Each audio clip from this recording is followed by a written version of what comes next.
Hello and welcome to another episode of the Limitless podcast by me, Noona Nafusi. Today is another solo episode and one which is quite close to my heart really, and it's been something that I've been thinking about quite a lot. And so today I really want to talk about loss. And it's something that we've unfortunately all experienced at different phases of our lives and to different extents. We've all experienced the loss of a relationship. I was lucky enough not to experience the loss of a parent until quite late on in life. Experienced loss of so much, loss of a job, a salary, and friendships even.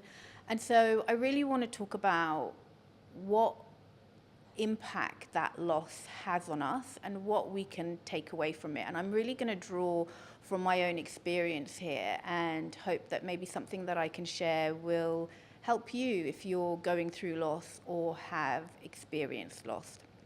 So I'll start with a little story. When I was 21 and I had just finished university, I met someone and we got married very quickly after 3 months of being together. Now, I would not advise anybody to get married that young. And actually, I probably, if my children came to me saying they wanted to get married at 21, I would 100% say no. It's only now that all the research that I've done about brains and how they develop, that actually prefrontal lobe doesn't really develop, and I think that's right, I think I'm getting that right, doesn't really develop till the age of 26. So I would not allow any of my children to get married until that age. And I got married, quite young. We were together for about 7 years. And it was a rocky relationship. We had very different ways of being, and our outlook on life was very, very different. And the way that he ended the relationship is we were meant to go to Thailand with my best friend and at the time and her partner. And we had planned this whole trip around my husband at the time, his work schedule.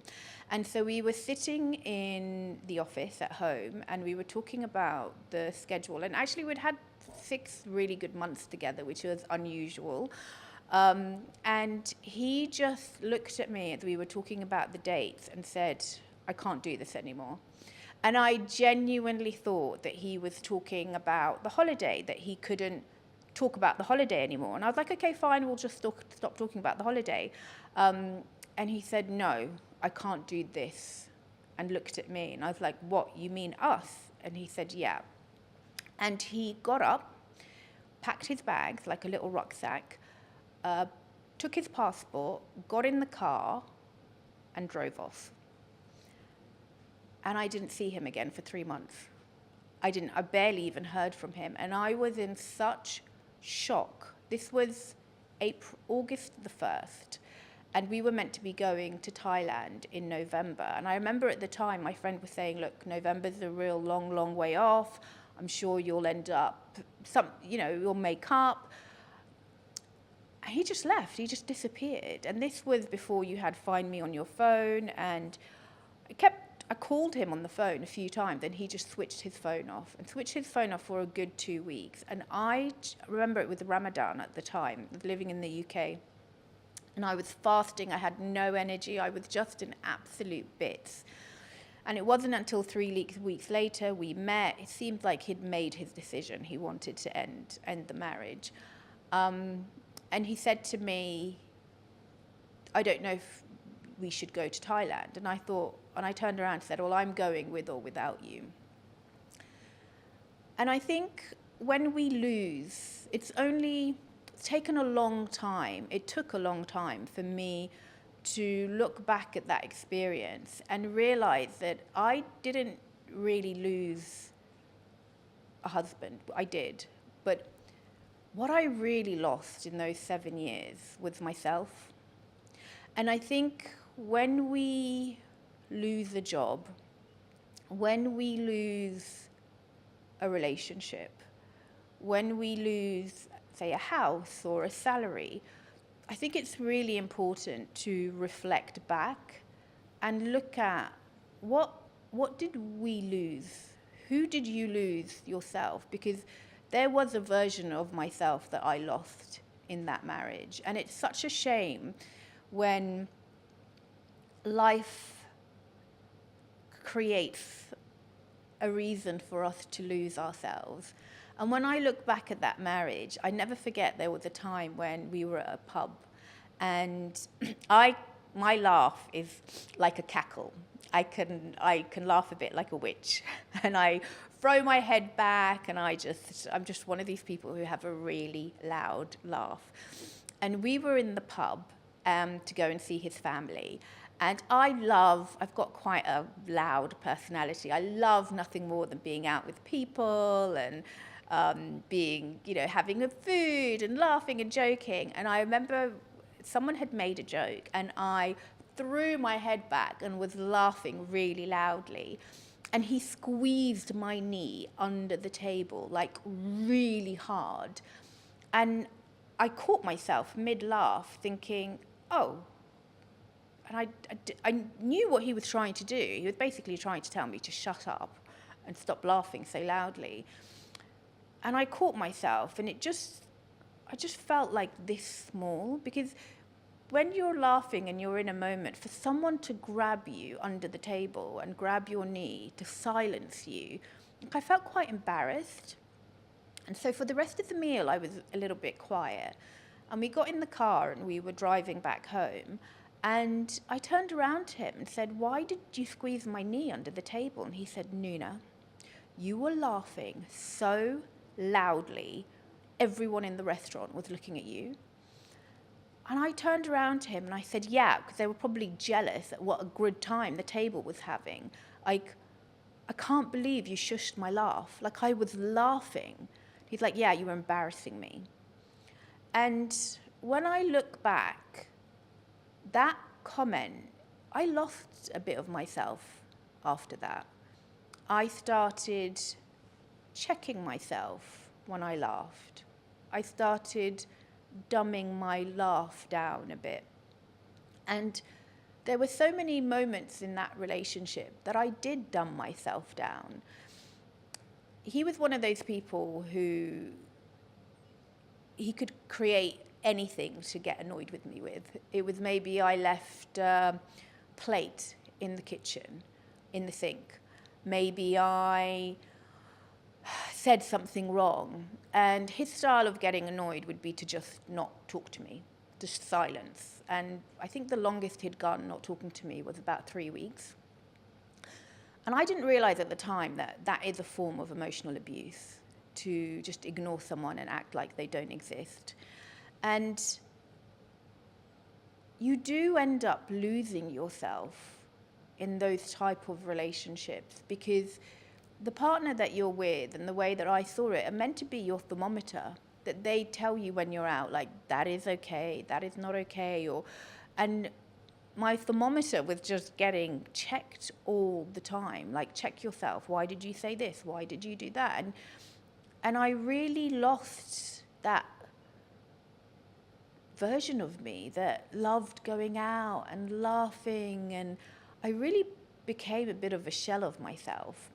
And after he left, I remember going to Paris to see one of my best friends from university, and I stayed with him and his wife at the time. And we were out having dinner, and I remember laughing really loudly. Again, head back, like my cackles came back. And I remember at the time, my best friend Ed looked at me and he was like, oh God, I've missed your laugh so much. And it was in that moment that I thought, oh my God, I can't remember the last time that I laughed this loudly. And in the end, I did go to Thailand, actually, and I had a great time. And parts of myself started coming back on that trip. And when I came back, I moved to London, got a great job, and we were living in Oxford at the time. And then I think back to, if you listen to the first episode, and I talked about being fired, to the job that I got made redundant in Dubai. That led me to then start doing a lot of deep deep work on myself, and that led to me setting up Noona. I remember in that role as well, my boss, after I came back after having my 2 children, my boss he would just be so tough on me in meetings. And I remember once my mum used to pick up my children from nursery at 3, and I had to leave work at 5:30 to miss the traffic so that I could be home by 6, so I could pick up the kids, take them home, bath them, and put them to bed. And I ended up staying till 7 because there was this team meeting, which was the most pointless team meeting. And I remember sitting there in this team meeting, and I said to him, "I'm so sorry, I have to go." And he turned around and said to me, "If you think that the best thing for you to do right now is to leave this meeting, then go ahead." And I walked out, and I called my mum, who was exhausted. I said, "Mum, he doesn't want me to leave, and I don't know what to do." And she said, "It's fine, go and finish your meeting." And I walked back in the meeting. He went, "Oh, decided to come back and join us, did you?" And they said nothing. We had been in that meeting for 2 hours, 2.5 hours, to start a meeting at 5:30 when he knew I had to go. And I was starting work at 7. Everyone started at 9. I started at 7, so I could leave at 5:30. I remember getting in the car thinking, why did I do that? Why didn't I just leave? In the end, he demoted me and fired me during COVID and stole money from me. So when I look back at that loss and think, what did I lose in that job? I didn't just lose a job. I actually lost my self-respect for myself. I lost my voice. I lost my ability to speak up for myself. When you do that as well, I think when you lose your voice and you lose your ability to speak up for yourself, you do lose respect. You do lose respect for yourself. And I actually think that is the biggest loss that some of us experience when we lose a relationship, when we lose a job, when we lose whatever it is that we lose. What I have really started learning about when I lose something is I really start looking at what part of me did I lose in that experience. And so I really want to invite you listening, is there a situation, or have a look at your life currently, and are you really living to your fullest? Are you really being your full self? Is there a part of you that has lost a version of you? Is there a part of you that is not using your full voice? Is there a part of you that is shrinking yourself just a little bit? And if there is, I really do invite you just to call that part of you back. Because there is nothing worse in life than losing yourself. And I say this because the only person really who is going to look after you is you. And I say this coming from a great family. I have great friends. I'm very lucky. I've got siblings that I'm close to. I've been so close to my parents. And they can all do so much for me, yes. But when I was going through that divorce, yes, my brother used to call me every day, and bless him, he did call me every day for 3 years. My dad would call me, my mum would call me, my sisters, I had friends around me. But how long did the phone call take? 10 minutes? 20 minutes? At the end, I spent a lot of time on my own. And you do. You will spend more time with yourself than any other human in this world. And so when we lose ourselves for other people, we're really giving away so much of ourselves. And one of the things that I have really learned through loss, and those are just two examples of losses that have happened to my life. I've had many, many more losses, as I'm sure everyone listening to this has as well, is when you lose yourself, you lose the ability to really be there for you. And there is nothing in this world like knowing you've got your own back, like knowing that the one person that you can rely on is yourself, that life can throw anything at you and you'll be okay. And the only way we can do that is to really stop losing ourselves. And so if you're in a relationship, there are parts of you that knows, and maybe your body knows. And if I give you an example, my body really knew in that marriage that when I would put the key in the door, I'd take a deep breath and think, because I just didn't know what I was walking into that day. Would he be in a good mood? Would he be in a bad mood? Your body knows. And so listen to those cues, because those are the cues for you to look at. It doesn't mean that if your body is holding something, you should just leave the relationship straight away. That's not what I'm saying. But what I'm saying is, I know then, had I stuck up for myself more in that marriage, had I spoken up more, had I not allowed my laugh to dumb down because he found it too embarrassing in a restaurant, the relationship probably would have ended quicker, or I would have not lost myself in that, and maybe things would have been different. I don't know. And when I think back to that job, I knew when I got in the car and I was driving home that I felt this small, because I hadn't stuck up for my children who needed me to go back home. I hadn't stuck up for myself to say, look, I've been here since 7 a.m. before anyone else, and I need to go and look after my kids. And the ironic thing is that that boss, when his wife, who worked in the office, had children, she was allowed all the time off. And had I just stuck up for myself more, there's no feeling in the world like knowing that you've let yourself down. Like, people can say what they want, really, for me now. People can, I really don't care. Like, I've had so many people, I've had reels that have gone viral and they've had 8 million views, and obviously you're going to attract some trolls, and I've had people laugh at my lisp. I love my lisp, by the way. It's my trademark. And I really don't care. I think the thing that upsets me the most is when I've lost a bit of me because I haven't stuck up for me. And it's taken me a really long time to get to this place. And the kind of work that you need to do to get there is the first thing is to look like, and just ask yourself the question, where have I lost myself along this journey, in this job, in this relationship, in this crazy thing that we call life, in the relationship with your family?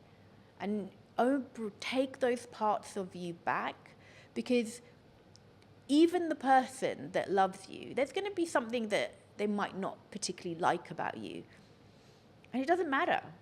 There's people that I really love, and there's one thing that they do that just annoys me a bit. It doesn't mean that I love them any less. It means they just have a little bit thing about them. But what we do is we shrink ourselves and we shrink ourselves and we make ourselves smaller, and then we shrink our voice and we shrink our presence and we shrink our beliefs, and we keep shrinking and shrinking and shrinking and shrinking until we look back and be like, where the hell am I? Where the hell am I in my own life? What has happened to me? Who even am I? And there is nothing in this world that is more, I think anyway, more degrading for me or more upsetting than wondering, where am I in this relationship? Where am I in my own life? And I think this has been one of the most beautiful things about growing older and being in my 40s is I actually don't give a shit. My podcast, I'm going to swear. I really don't give a shit anymore. You can say whatever you want about me. This is my life, and I am going to use my voice. And my level of putting up with shit is so low now, because That's it. I'm like nearly half a century old. I have earned the right to speak. But I wish I did back then. I wish I knew that then. Like, why should I have lived nearly half a century to be able to stick up for myself, to be able to talk up? And yes, it comes from doing the work and being confident and having grown up. But if you're listening to this and you're not nearly half a century old, do not wait until you get to my age to claim parts of yourself back. Because it is just a decision. It's just a decision. If you need to go through therapy, do it. If you need to find a coach, do it. If you need to read some books, do it. But don't allow yourself to get lost in your own life. This is your story. You are the main character in your life. And what I was doing is that I was giving the main character in my story to someone who should have actually only been like an extra, to people who shouldn't even had a role in my movie. Like, they should have been cut out a long time ago. And so claim it. Like, take a really good look and just ask yourself these questions. Where am I shrinking? Why am I allowing myself to shrink? And what do I need to call myself back? Do I need more confidence? Do I need to work on something that happened before that I haven't quite let go? Do I need to connect to my body more? Do I need to leave the job? Do I need to leave the relationship? Whatever it is, just if you want a different answer, if you want a really powerful answer, ask yourself a really powerful question. If you want different answers, we've got to ask ourselves different questions. So have a look. What kind of question do you need to ask yourself? And we are all going to experience loss. It's inevitable. But don't lose yourself. And if you have, call all parts of yourself back, because you are the best gift. There's only one of you. You are the one who should have your own back more than anyone else. You are the one who should stick up for yourself, because no one else is going to do it. If you can learn to be there for yourself, honestly, you will be able to handle so much in this life. And like I said, yes, you can have friends and you can have families and you can have all these people around you, even your partner, but none of them are going to support you the way you can support yourself, because you know what you need. You know what your body needs. You know what your soul needs. You know how you like to be spoken to. You know how you want to be seen and heard and what makes you feel safe. And if you don't know, do the work to find out. When does your body feel safe? When does it not feel safe? How can you allow your body to feel safer? What are the things that you like to hear? Tell them to yourself. Don't outsource words to other people, because no one is going to say it the way you want to hear it. If you want to be seen more, start seeing yourself. Start having your own back. And the minute that you can start doing that, the minute you stop losing yourself, then loss doesn't become such a thing anymore. And I'm still losing things, like I've lost a key. I'm currently going through a huge loss in my life that I'm sure I'll talk about when I'm ready. And I've never felt stronger, because I've got my own back this time. This time, I've got it. Yes, it's a great loss, and it's painful, and it's very sad, and the way that it's happened has been heartbreaking, but I've got my own back. And nobody has been able to support me more than I've been able to support myself. And that is such a gift that I've given myself. And I really, really hope that it's a gift that you can give yourself too. So I really hope you have taken something from this podcast. I've made 0 notes for this. I've completely spoken from the heart. And if it's just one thing, if one person can take one thing from this to pull parts of themselves back, then that makes me really happy. So thank you for listening to the Limitless podcast, and see you on the next one.